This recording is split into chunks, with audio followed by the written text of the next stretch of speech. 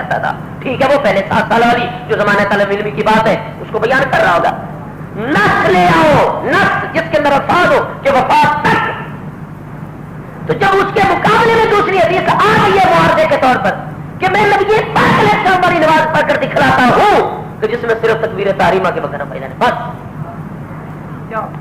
اگر منع والی حدیث نہ بھی ہوتی تو صرف ان دو طرح کی دونوں آپس میں حدیث کو سامنے رکھ کر بھی عقل والے نتیجہ نکال سکتے تھے کہ بھائی رفع یدین ہوا ہوگا لیکن وفات شریف تک نہیں ہوا ہے. وفات شریف تک نہیں ہوا. کہتے وہ جی 15 صحابہ کرام کی روایات موجود ہے جز رفع الیدین کے اندر کہ نبی علیہ السلام رفع یدین کیا کرتے تھے. وہ بھائی کیا کرتے تھے لیکن وفات تک کی بات دکھاؤ. 15 صحابہ کرام جی 15. ہم نے کہا کیا نبی پاک علیہ السلام کے صحابہ کرام کی تعداد ہی صرف 15 تھی؟ نہیں جی صحابہ کرام کی تعداد تو بہت زیادہ تھی. کتنی تعداد تھی؟ تو وہ جتنی بھی النصابہ وغیرہ ان سب سے پوری تحقیق سے واضح ہے کہ صحابہ کرام کی تعداد کم و بیش 1,14,000 ہے. صحابہ کرام کی تعداد کتنی ہے؟ اب 1,14,000 میں سے 15 صحابہ کرام نکال لو جو رفع یدین کی روایت کر رہے ہیں. 15 کرتے تھے نا, مان لیا آپ نے کہ 15 صحابہ کرام کی روایت میں ہے رفع یدین ہوتی تھی تو ٹھیک ہے ہم کہتے ہیں کہ صحابہ کرام کی تعداد 15 ہی تو نہیں ہے, 1,14,000 ہے. تم 15 کی بات لے لیتے ہو اور وہ جو 1,13,985 صحابہ کرام ہے ان کی بات پر نہیں عمل کیا جائے گا, ان کو کوئی اہمیت نہیں دی جائے گی.